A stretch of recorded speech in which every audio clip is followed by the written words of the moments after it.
সকালবেলা আইরাতের ঘুম ভেঙে যায় আর মোড়া ভেঙে উঠে যেতে চাইলে সে পারে না। পাশে তাকিয়ে দেখে আব্রাহাম তার কোমর অনেক শক্ত করে আষ্টেপৃষ্ঠে জড়িয়ে ধরে আছে। আইরাত উঠে যেতে চাইলে আরও শক্ত করে জড়িয়ে ধরে।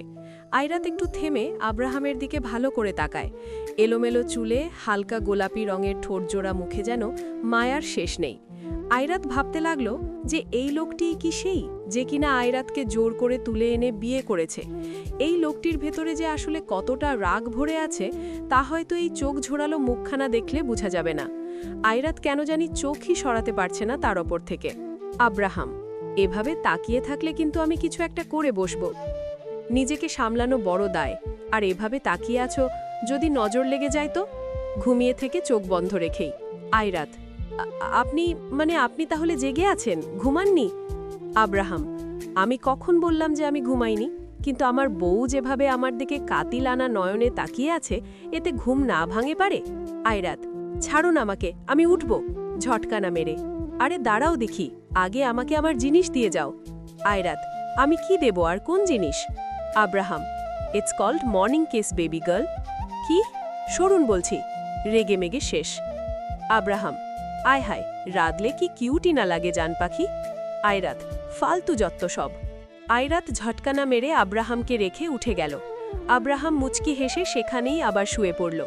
আইরাত রেগে টাওয়াল নিয়ে ওয়াশরুমে চলে গেল। বেশ কিছুক্ষণ পর আইরাত চুল মুছতে মুছতে বেরিয়ে আসলো। এসে দেখে আব্রাহাম সেই এখনও আগের জায়গাতেই শুয়ে আছে। আইরাত ভাবল যে হয়তো ঘুমিয়ে পড়েছে। সে ধীর পায়ে এগিয়ে গেল। না, আব্রাহাম চোখ বন্ধ করে আছে। দেখে মনে হচ্ছে গভীর ঘুমে আচ্ছন্ন। ঠিক তখনই আইরাতের মাথায় একটা আইডিয়া আসলো। তার কাছে তো ফোন নেই, যার ফলে সে তার পাপার সাথে যোগাযোগও করতে পারে না। আচ্ছা, সে যদি আব্রাহামের ফোন দিয়ে তার পাপাকে কল করে তাহলে? হ্যাঁ, করা যায়, কিন্তু এই গন্ডার তার ফোন কোথায় রেখেছে? আইরাত সারা ঘর আস্তে আস্তে খোঁজা শুরু করলো, কিন্তু কোথাও ফোন পেল না।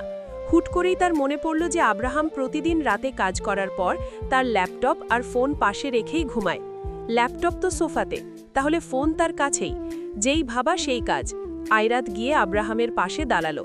একটু ঝুঁকে দেখল ফোন আব্রাহামের বালিশের নিচে পড়ে আছে। আইরাত কি করবে ভেবে পায় না। ফোন নিবে কি নিবে না দোটানয় পড়ে যায়। যদি আব্রাহাম জেগে ওঠে তাহলে তো আইরাত শেষ। মানে এটা হচ্ছে কিছুটা সিংহের মুখে হাত দেওয়ার মতো। সিংহ যদি জেগে ওঠে তাহলে তাকে একদম জ্যান্ত মেরে ফেলবে। আইরাতের ভয়ে হাত কাঁপছে, কিন্তু তবুও যথেষ্ট সাহস নিয়ে সে আব্রাহামের বালিশে হাত দিল। বালিশটা ইতিমধ্যে উঁচুও করে ফেলেছে সে। এখন শুধু ফোনটা হাতে আসার পালা। আইরাত চোখ মুখ খিচে বন্ধ করে ফোন নেওয়ার চেষ্টা করছে। যেই না বালিশটা আরেকটু উঁচু করবে, সাথে সাথেই আব্রাহাম খুব করে আইরাতের হাত ধরে ফেলে। আইরাত ভয়ে চমকে উঠে এবং দেয় এক চিৎকার। আব্রাহাম শয়তানি হেসে আইরাতকে এক টানে তার ওপরে ফেলে দেয়। আব্রাহাম আইরাতের দিকে তাকিয়ে বাঁকা হাসি হাসে। আইরাত পারে না ভয়ে কান্না করে দিতে। সে প্রচুর নড়াচড়া করছে আব্রাহামের ওপর থেকে উঠার জন্য, কিন্তু আব্রাহাম তার হাত দিয়ে আইরাতের পেট কোমর জড়িয়ে ধরে আছে। আব্রাহাম, ভেবেছোটা কি বলো তো জান পাখি? আইরাত, আহারে পাপার দুলালি, এতই মনে পড়ছিল? আমাকে বলতে এভাবে লুকিয়ে লুকিয়ে ফোন নেওয়ার মানে কি? নাকি অন্য কাউকে ফোন করে এখান থেকে পালানোর প্ল্যান? হ্যাঁ? আইরাত আব্রাহামের দিকে রাগী দৃষ্টিতে তাকিয়ে আবার বিরক্তি নিয়ে অন্য পাশে মুখ ঘুরিয়ে নিল। আব্রাহাম আইরাতের দিকে তাকিয়ে মন ভোলানো হাসি দিয়ে, কোনো লাভই নেই, পারবে না পালাতে, আর নাই আমার পারমিশন ছাড়া কারো সাথে কথা বলতে। আইরাত, দয়া করে বলে দিন যে আপনার পারমিশন ছাড়া নিজের শ্বাসটুকু নিতে পারবো কিন? রেগে আব্রাহামের এবার আইরাতের চুলের দিকে চোখ গেল। আইরাতের চুলগুলো ভেজা, টাওয়ালে জড়ানো। আব্রাহাম আর নিজেকে আটকাতে পারল না। আইরাতের চুল থেকে টাওয়ালটা খুলে নিল। অমনি ঝরঝর করে চুলগুলো আইরাতের সামনে এসে পড়ল। এখন যেন এলোমেলো কেশে আইরাতকে এক অপরূপ সুন্দর লাগছে। আব্রাহাম তার হাত দিয়ে আইরাতের চুলগুলো সরিয়ে দিল। চুলের ছিটে ফোটা পানি আইরাতের ঠোঁটে মুখে লেগে আছে। আব্রাহাম তো ঘায়েল আইরাতকে দেখে। সে আইরাতের গালে হাত রাখল। আইরাত হাত সরিয়ে দূরে সরে যেতে চাইলে আব্রাহাম আবার জোরে টেনে কাছে নিয়ে আসে। আব্রাহাম আইরাতকে এবার তার নিচে ফেলে দেয়। আইরাত চোখ পাকিয়ে আব্রাহামের দিকে তাকিয়ে থাকে। কি করছেনটা কি? প্লিজ ছাড়ুন। আব্রাহামের কোনো দিকে কোনো হুঁশ নেই। সে একাধারে আইরাতের ঠোঁটের দিকে তাকিয়ে আছে এবং গালে স্লাইভ করে যাচ্ছে। আইরাত, ছাড়তে বলেছে আমায়, ছাড়ুন প্লিজ, অস্বস্তি লাগছে খুব। আব্রাহাম, তুমি এত আনরোম্যান্টিক কেন বলো তো? আমি তো কখনোই চাইনি যে আমার কপালে এমন আনরোম্যান্টিক একটা বউ জুটুক। দেখো, আগেও বলেছি, এখনো বলছি, আমাকে এইসব রোম্যান্টিক মুহূর্তে কখনো জ্বালাতন করবে না, বুঝতে পেরেছ? আয়রাত: কি আমি জ্বালাতন আর আপনি? আপনি যে আমার জীবনটা তেজপাতা করে ছেড়েছেন তার বেলায় কিছুই না। আব্রাহাম: আরে বেবি ওয়েট, এটা তো কেবল ট্রেলার ছিল, ফুল মুভি এখনো বাকি। আয়রাত: আপনি আসলেই একটা আয়রাত আর কিছুই বলতে পারল না। তার আগেই আব্রাহাম আয়রাতের ঠোক জোড়া আঁকড়ে নিল। আয়রাত চোখ বড় বড় করে ফেলল, অনেক মুচড়ামুচড়ি করছে, কিন্তু আব্রাহাম এক হাতে আয়রাতের 2 হাত ওপরে শক্ত করে ধরে আছে, আর এক হাতে আয়রাতের কোমরে স্লাইভ করে যাচ্ছে। কিন্তু এদিকে আয়রাতের দম বন্ধ হওয়ার মতো, কোনোভাবেই নিজেকে ছাড়াতে পারছে না, সে শক্তি তার নেই। এদিকে আব্রাহাম পাগল হয়ে গেছে, সে চোখ বন্ধ করে আয়রাতকে অনুভব করছে। বেশ কিছুক্ষণ সময় পর আব্রাহাম আয়রাতকে ছেড়ে দিল।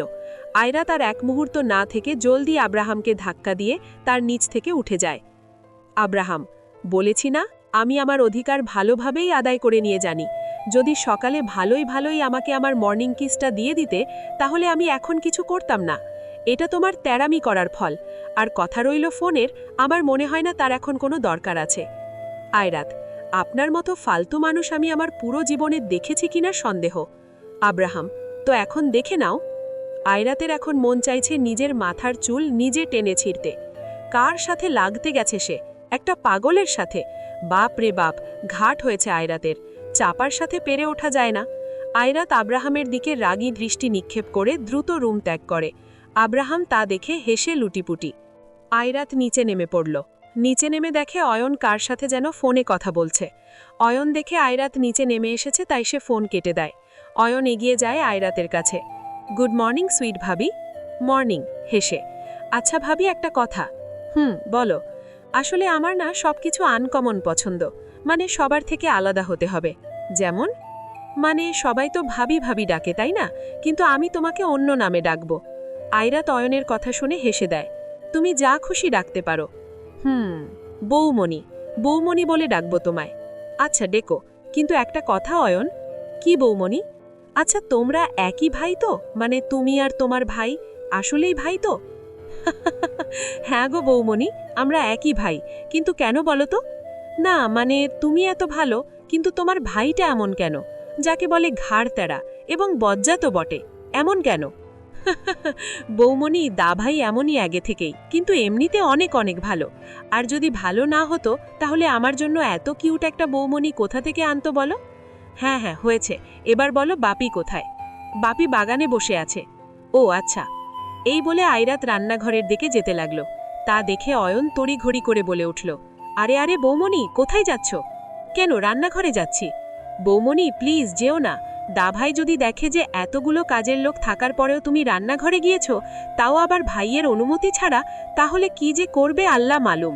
সেদিন তোমাকে রান্নাঘরে পাঠিয়েছে কারণ সেদিন তোমার বাড়িতে প্রথম দিন ছিল, কিন্তু প্লিজ বৌমণি, আজ না।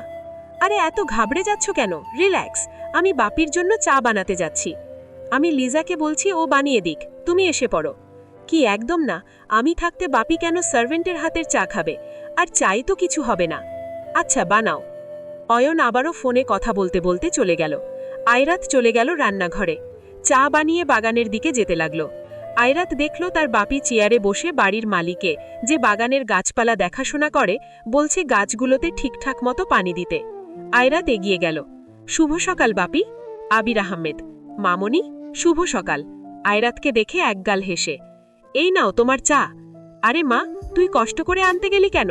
অন্য কাউকে দিয়ে পাঠিয়ে দিতি। আচ্ছা, তোমরা সবাই এমন করছো কেন বলো তো? আমি সেদিন পায়েস খারাপ বানিয়েছি মানলাম, কিন্তু সবকিছু খারাপ বানাই না, আর চা তো যথেষ্ট ভালো বানাই। আবির আহমেদ আয়রাতের কথা শুনে হো হো করে হেসে উঠলেন। না রে মা, আসলে তা বলিনি। তুই রান্নাঘরে কেন গেলি বলতো? যদি হাত পুড়ে যেত কোথাও তাহলে? আর কে বলেছে যে তুই ভালো রাঁধতে পারিস না? তুই অনেক ভালো রান্না পারিস। আচ্ছা, এবার চা খাও। অয়নও এসে পড়ল তখন। আয়রাত তার বাপি অয়নকে চা দিল। আবির আহমেদ চা মুখে দেওয়ার সাথে সাথে থমকে গেলেন। আয়রাতও তার বাপির দিকে তাকালো। আরে না, এবার চা বাজে হয়নি। আয়রাত শুধু তার বাপির চায়ের কাপে চিনি দেয়নি। তাকিয়ে থেকে লাভ নেই। আমি গত 2 দিন বাসায় ছিলাম না, এর জন্য ইচ্ছে মতো মিষ্টি জাতীয় জিনিস খেয়েছো, যার ফলে সুগার লেভেল অনেক হাই হয়ে গিয়েছে তোমার। লিজা আমাকে সবই বলেছে। এখন থেকে মিষ্টি জাতীয় জিনিস সব বন্ধ। আবির আহমেদ অসহায় মুখে আয়রাতের দিকে তাকালো। মামনি, এ তো রীতিমতো একটা টর্চার। চিনি ছাড়া চা খাবো কি করে? খেতে শিখো। অয়ন, বাপি, ও বাপি, এই দেখো চিনি চিনি। সুগার কিউব হাতে নিয়ে। আবির আহমেদ, চুপ কর বাদর ছেলে। আয়রাত, অয়ন, হা হা হা হা হা হা। এভাবেই সবাই খুনসুটি শেষে বাসায় চলে এলো। অয়নকে বলা হয়েছে আয়রাত আব্রাহাম কিছুদিনের জন্য বাইরে যাবে, তাই বাড়িতে থাকতে এবং অফিসের সব কাজ বাড়িতে বসেই করতে। এতে অবশ্য তারই ভালো হয়েছে। সকালের ব্রেকফাস্ট তৈরি করা হলো। শেফদের আয়রাত টুকটাক হেল্পও করে দিল। সার্ভেন্টরা খাবার টেবিলের ওপর সাজাতে লাগলো। আয়রাত চলে গেল সবাইকে ডাকতে। আবির আহমেদ, অয়ন সবাই টেবিলে এসে বসে পড়ল। আবির আহমেদ, আয়রাত মামনি, আব্রাহাম কোথায়? সকাল ধীরে ধীরে আয়রাতের ঘুম ভেঙে গেল, কিন্তু পাশে তাকিয়ে দেখল কেউ নেই, বিছানা ফাঁকা। আয়রাত কিছুটা কপাল কুচকালো, কেননা সে প্রতিদিন উঠে দেখে যে পাশে আব্রাহাম ঘুমিয়ে আছে, কিন্তু আজ সে নেই। আয়রাত উঠে বসল। তখনই আব্রাহাম ফোনে কথা বলতে বলতে রুমে প্রবেশ করল। আয়রাতকে ঘুম থেকে জেগে উঠতে দেখে সে ফোন কেটে দিল। Abraham, good morning beautiful.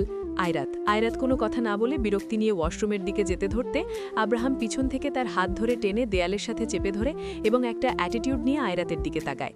আয়রাতকে টেনে আনার ফলে তার চুলগুলো এলোমেলোভাবে মুখের ওপর উপচে পড়ে। আব্রাহাম, আমি কিছু বলেছি জান? হাত দিয়ে চুলগুলো সরিয়ে। আয়রাত রাগের দাঁত কটমট করে আব্রাহামের দিকে তাকায়। আব্রাহাম, হাই তেরি তিরছি নজরো। আয়রাত, ছাড়ুন। আব্রাহাম কিছু না বলে অন্যদিকে তাকিয়ে সিটি বাজাতে থাকে। আয়রাত, বয়রা নাকি আপনি? কিছু বলছি তা কি শুনতে পাচ্ছেন? আব্রাহাম, আমি সকালে মর্নিং ওয়েশ করেছিলাম, উত্তর পাইনি। আয়রাত, আসলে কি জানেন, কোনো একটা ছোট ইস্যুকে টেনে টেনে বড় করা আপনার অভ্যাস। এখন ছাড়ুন। We will go out of country today, so get ready fast. আয়রাতের গালে টুক করে একটা কিস দিয়ে চলে গেল। আয়রাত, আচ্ছা মানুষ তো, যখন ইচ্ছে এভাবে ধরবে, যখন ইচ্ছে নিজের অর্ডার জারি করবে। আমি কি রোবট নাকি? বাইরে যাবেন, নিকুচি করেছে বাইরে যাওয়ার। মনে মনে আয়রাত রেগে মেরে ওয়াশরুমে চলে গেল। ফ্রেশ হয়ে বের হয়েই তার চোখ ছানা বাড়া। আয়রাত অবাক হয়ে তাকিয়ে আছে, কেননা তার সামনে বিছানার ওপর কমসে কম ৩০-৩৫ জোড়া ড্রেস সাজানো। আব্রাহাম, এভাবে মূর্তির মতো দাঁড়িয়ে না থেকে তাড়াতাড়ি প্যাকিং শুরু করে দাও। আয়রাত, আমরা কি তাহলে সত্যিই যাচ্ছি? অবাক হয়ে। আব্রাহাম, না, আমরা তো সার্কাসে যাচ্ছি। আয়রাত, যত সব আজগুবি কথা। 5 মিনিটে যদি তোমাকে রেডি না পাই তাহলে কপালে শুনি আছে। আর শুনো, এটা পরবে একটা নেভি ব্লু কালারের গাউন, তার উপর সাদা স্টোনের কাজ করা, হাতে ভরিয়ে, আর সাথে হোয়াইট স্টোনের অর্নামেন্টস। এখন আমি নিচে ওয়েট করছি, জলদি এসো। আব্রাহাম গড়গড় করে কথাগুলো আয়রাতের উদ্দেশ্যে বলে চলে গেল। আয়রাত বোকার মতো করে তাকিয়ে আছে। তার আর উপায় কি? রেডি হয়ে নিল, নয়তো আসলেই কপালে শনি লাগিয়ে দেবে এই বান্দর। আব্রাহাম নিচে দাঁড়িয়ে তার বাপি অয়নের সাথে কথা বলছিল। বেশ খানিক সময় কেটে যায়, কিন্তু আয়রাতের আসার নামগন্ধও নেই। আব্রাহাম শুধু সিঁড়ির ওপরে তাকাচ্ছে কিছুক্ষণ পরপর এবং নিজের রাগ সামলাচ্ছে। না, এবার আব্রাহামের বাঁধ ভেঙে গেছে। কারো রেডি হতে এত সময় লাগে? আব্রাহাম সবেমাত্রই বসা থেকে উঠে দাঁড়িয়েছে ওপরে যাবে বলে, কিন্তু তখনই ওপর থেকে কারো নেমে আসার আওয়াজ এলো। আব্রাহাম ওপরের দিকে তাকালো, তাকিয়ে যেন পরমুহূর্তেই সবকিছু ভুলে গেল। একদমকা হাওয়া এসে আব্রাহামের বুক ছুঁয়ে গেল। ওপর থেকে আয়রাত নেমে আসলো। পরনে নেভি ব্লু কালার গাউন, হাতে চিকন সাদা স্টোনের কাজ করা চুড়ি, গলাতে সাদা সিম্পলের মধ্যে একটা নেকলেস, চুলগুলো কিছুটা বাঁধা, বাকি কিছুটা ছেড়ে দেওয়া, সাথে হালকা মেকআপ। এক কথায় কোনো বারবি ডলের থেকে কম লাগছে না। আয়রাত দেখল যে আব্রাহাম এক ধ্যানে তার দিকে তাকিয়ে আছে, তা দেখে সে মাথা নিচু করে ফেলল। আয়রাত নেমে এসে আব্রাহামের পাশ কাটিয়ে চলে গেল। চলে যাওয়ার সাথে সাথে আব্রাহাম ক্ষুদ্র একটা শ্বাস নিল এবং মুচকি হেসে উঠল। আবির আহমেদ, আমার মেয়েকে যেন কারো নজর না লাগে, অসম্ভব সুন্দর লাগছে। আয়রাত, ধন্যবাদ বাপি। অয়ন, ও বৌমণিগু, বলার ভাষা হারিয়ে ফেলেছি, কি যে কিউট লাগছে। আয়রাত, তো যাওয়া যাক। আয়রাত, কিন্তু আমরা যাচ্ছিটা কোথায়? আব্রাহাম, ওটা তোমার জেনে লাভ নেই। আয়রাত, আজব তো। আব্রাহাম, আজবই। এবার চলো, রাশেদ বাইরে গাড়ি পার্ক করো, হারি আপ। হারামি, মনে মনে, আচ্ছা বাপি শোনো, তোমার ওষুধগুলো ড্রয়ারে রেখে দিয়েছি, সময় করে খেয়ে নিবে। আর আমি লিজাকে বলে গিয়েছে, যদি এসে শুনেছি যে তুমি আবার মিষ্টি খাবার খেয়েছো তাহলে। আবির আহমেদ, আরে বাবা ঠিক আছে ঠিক আছে, খাবো না। আয়রাত, মনে থাকে যেন। অয়ন, নিজের খেয়াল রেখো এবং বাপিরও ভালো থেকো। আবির আহমেদ, তোরাও ভালো থাকিস এবং নিজেদের খেয়াল রাখিস। আব্রাহাম আয়রাত তার বাপি এবং অয়নের কাছ থেকে বিদায় নিয়ে চলে এলো। আব্রাহাম ড্রাইভ করছে, আয়রাতও আব্রাহামের পাশে বসা। আয়রাতের অনেক কৌতূহল হচ্ছে তারা কোথায় যাচ্ছে তা জানার জন্য, কিন্তু এই ব্যাটা ঘাড় তেরাতো কিছু বলে না। অবশেষে না পেয়ে আয়রাত জিজ্ঞেসই করে ফেলল, আয়রাত, আচ্ছা আমরা যাচ্ছি কোথায়? আব্রাহাম, আয়রাত, বলুন না কোথায় যাচ্ছি? আব্রাহাম, যেদিকে দু চোখ যায়। আয়রাত, আয়রাত আর কোনো কথা না বলে রেগে সোজা হয়ে বসে পড়ল। আব্রাহাম বাঁকা চোখে তাকিয়ে মুচকি হেসে উঠল। বেশ কিছুক্ষণ ড্রাইভ করার পর আব্রাহাম গাড়ি থামিয়ে দিল। আব্রাহাম সুন্দর করে সানগ্লাস পরে নিল এবং আয়রাতের সামনে গিয়ে বলল, আব্রাহাম, জান পাখি, নেমে পড়ো। আয়রাত নেমে পড়ল। তাকিয়ে দেখল তারা এয়ারপোর্টে এসেছে। ওপরে সুন্দর করে বড় বড় করে লেখা বাংলাদেশ বিমানবন্দর। আব্রাহামদের পিছনের গাড়ি থেকে তার কিছু বডিগার্ডরা নেমে এলো। তারা গাড়ি থেকে সব জিনিসপত্র নামিয়ে নিল। আব্রাহাম কিছু দূর দাঁড়িয়ে ফোন ঘাটাঘাটি করছে। আয়রাত একপাশে হাত ভাঁজ করে দাঁড়িয়ে আছে। এয়ারপোর্টের প্রায় সব মেয়েরাই আব্রাহামের দিকে হাঁ করে তাকিয়ে আছে। আর এই ব্যাপারটা আয়রাতের চোখে এড়ায়নি। Black pant, white T shirt এবং ওপরে স্কাই ব্লু কালারের জ্যাকেট, সাথে চাপদাড়িতে অনেক বেশি হ্যান্ডসাম লাগছে। মেয়েদের চোখ যেন নামছেই না, যে একবার তাকিয়ে আছে সে তাকিয়েই আছে। কিন্তু আব্রাহাম এসব কিছু তোয়াক্ত না করে নিজের মতো ফোন ঘাটছে। আয়রাতের কেমন জানি সবকিছু অসহ্য লাগছে, তাই সে অন্যদিকে চোখ ঘুরিয়ে নিল। চোখ ঘুরিয়ে নেওয়ার সাথে সাথে আয়রাত খুশিতে মেতে উঠল। সে এক দৌড়ে চলে গেল। বডিগার্ড, স্যার, গাড়ি থেকে সবকিছু নামানো শেষ এবং আপনাদের ফ্লাইটের সময়ও হয়ে গেছে। আব্রাহাম, জান পাখি, চলো। ওপাশ থেকে কোনো শব্দ না আসায় আব্রাহাম তাকিয়ে যেন পরমুহূর্তেই সবকিছু ভুলে যায়। সেখানে নেই বলতে সেই জায়গার কোথাও নেই। আব্রাহাম কপাল কুঁচকে সেদিকে তাকায়, আবার ডাক দেয়, আব্রাহাম, আয়রাত, আয়রাত। এবার আব্রাহামের কেমন চিন্তা হতে লাগে, কোথায় গেল মেয়েটা? আবার পালিয়ে গেল না তো? আব্রাহাম সব জায়গায় খুঁজতে থাকে। বডিগার্ডদের বলে চারিদিকে তন্ন তন্ন করে খুঁজতে, কিন্তু কোথাও নেই। আব্রাহামের এবার চিন্তার রাগ সব কিছু চেপে বসে। আব্রাহাম আরেকটু এগিয়ে গেল সামনে, কিন্তু না, কোথাও নেই। আব্রাহাম পিছনে ঘুরে চলে আসতে নিলে কিছু ছোট বাচ্চার হাসির সদ্যে আবার ফিরে তাকায়। দেখে যে আয়রাত একটা ছোট আইসক্রিম পার্লারের সামনে দাঁড়িয়ে বাচ্চাদের সাথে হেসে হেসে আইসক্রিম খাচ্ছে। আব্রাহাম আহাম্মকের মতো তাকিয়ে থাকে। হায় আল্লাহ, মাথায় হাত দিয়ে, এই মেয়েকে নিয়ে আমি কি করি? আব্রাহাম আর কোনো কথা না বলে তাড়াতাড়ি করে হেঁটে সেখানে যায়। কিন্তু আয়রাত নিজের মতো করে খেয়েই যাচ্ছে। এদিকে আব্রাহাম যে রাগী দৃষ্টিতে তার পিছনে দাঁড়িয়ে আছে তার কোনো খেয়ালই নেই। আব্রাহাম, আয়রাত, এগুলো কি? আয়রাত, এমা, আপনি এগুলো চিনেন না? আরে এটা আইসক্রিম। আপনি তো খান না, জানবেন কি করে? দাঁত বের করে হেসে। আব্রাহাম, এই মেয়ে, এটা আইসক্রিম খাবার সময়? আর কোথায় গেলে বলে যাবে না? এভাবে হুট করেই চলে আসতে কে বলেছে? জানো কতটা ভয় পেয়ে গিয়েছিলাম আমি।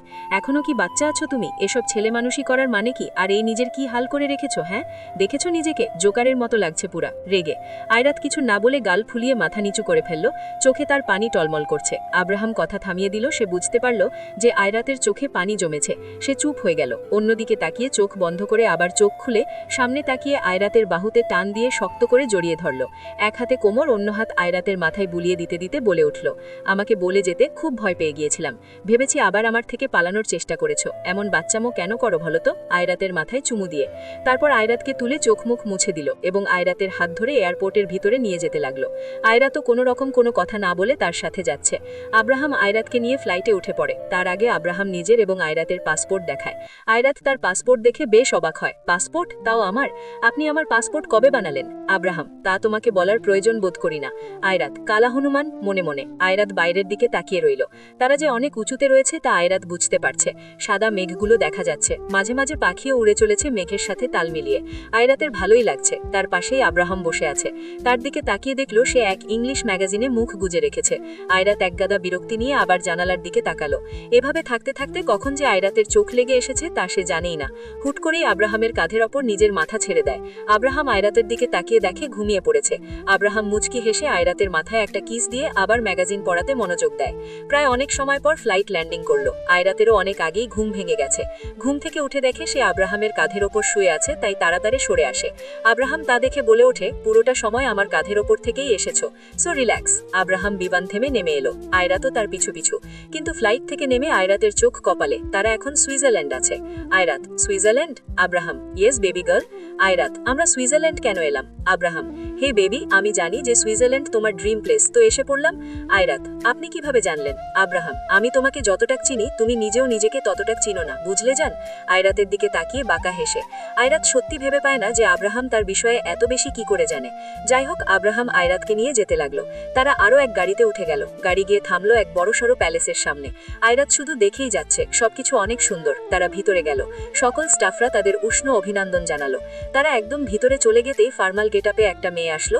জুলি, মেয়েটি, স্যার এটা আপনাদের ঘরের চাবি এবং এখানে প্যালেসের সব ফাইল। একটা পেপার আপ আব্রাহামের দিকে এগিয়ে দিয়ে, ইভেন আপনি যে কোনো ফাংশন অর্গানাইজ করতে পারেন। Abraham, thank you. জান পাখি, লেটস গো। আয়রাত কোনো কিছুই বলছে না, শুধু পুতুলের মতো করে আব্রাহামের সাথে যাচ্ছে। আব্রাহাম চাবি দিয়ে তার রুমের দরজা খুলে ভিতরে গেল। আয়রাত ভিতরে গিয়ে আরো এক দফা অবাক। সারাটা ঘর সাদা রঙের, কিন্তু মাঝে মাঝে দু একটা জিনিস বেবি পিঙ্ক কালারের। কিন্তু বাথরুম দেখে আয়রাতের চোখ বড় বড় হয়ে গেল, কারণ বাথরুম সম্পূর্ণ কাচের তৈরি, বাইরে থেকে সবকিছু স্পষ্ট দেখা যায়। আয়রাত, রুমটা অনেক বেশি সুন্দর, কিন্তু বাথরুম এমন কেন? আব্রাহাম, কেমন?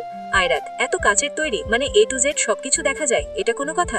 হা হা হা, এই প্যালেসটা আসলে হানিমুনের জন্য, তো এখানকার সবকিছু তো তেমনই থাকবে, তাই না জান? আয়রাত, না মানে না, আমি এখানে থাকবো না, আপনি অন্য রুম দেখেন প্লিজ। আব্রাহাম, কিন্তু আমি তো এখানেই থাকবো, আর তোমাকেও এখানেই থাকতে হবে। আয়রাত, মানুষের কি রুচিবোধ বাবা?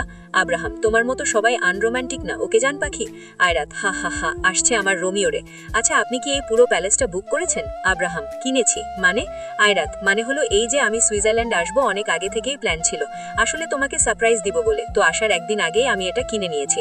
আয়রাত, ও আচ্ছা। আব্রাহাম, কেন, পছন্দ হয়নি? আয়রাতকে পিছন থেকে জড়িয়ে ধরে। আয়রাত, জানি না, আব্রাহামকে কাছ থেকে নিজেকে সরিয়ে। আয়রাত বসে তার অর্নামেন্টসগুলো খুলতে লাগলো। আব্রাহামও তার জ্যাকেট খুলে ফেললো। হঠাৎ আব্রাহাম আয়রাতের হাত ধরে টান দিল। আয়রাত, আরে আজব, এভাবে টানাটানি করছেন কেন? আব্রাহাম, ফ্রেশ হব। হ্যাঁ ভালো তো, যান না। আব্রাহাম, যাচ্ছিই তো। এই বলে আব্রাহাম আয়রাতকে কোলে নিয়ে সোজা বাথরুম ঢুকে পড়লে আয়রাত চিল্লিয়ে ওঠে, এই এই দাঁড়ান, আপনি কোথায় নিয়ে যাচ্ছেন? আব্রাহাম, আমি এক কথা বারবার বলতে পছন্দ করি না, বলেছি না যে সবসময় আমার সাথে ফ্রেশ হতে হবে, তাই এখন চলো। আয়রাত, কিন্তু আমি তা আয় আয় আয় আয় আয় আয়। আব্রাহাম আয়রাতকে তার কোল থেকে নামিয়ে সোজা শাওয়ারের নিচে দাঁড় করিয়ে দেয়, আর নিজেও আয়রাতের সাথে গা ঘেঁষে দাঁড়িয়ে পড়ে। আয়রাত কিছু বলতে যাবে তার আগেই আব্রাহাম শাওয়ার অন করে দেয়, যার ফলে দুজনের উপরেই ঝরঝর করে ঠান্ডা পানি পড়ে যায়। একে তো সুইজারল্যান্ড হিমশীতল কান্ট্রি, সবসময় আবহাওয়া প্রচন্ড ঠান্ডা থাকে, এমনকি এখনো হাড় কাঁপানো শীত, তার উপর আব্রাহাম এভাবে আয়রাতকে নিয়ে পানির নিচে দাঁড়িয়েছে, যার ফলে আয়রাত চিৎকার দিয়ে ওঠে। ভিজতে ভিজতে এখন দুজনের এমন অবস্থা যা বলার বাইরে, কিন্তু আব্রাহাম ঠাই দাঁড়িয়ে আছে, যেন তার কিছুই হচ্ছে না। কিন্তু আয়রাত কাঁপতে কাঁপতে শেষ হয়ে যায়। আরো কিছুক্ষণ দাঁড়িয়ে থেকে আব্রাহাম শাওয়ার অফ করে দিয়ে একটা টাওয়াল এনে আয়রাতের মাথা মুছে দিতে থাকে। তারপর চেঞ্জিং রুমে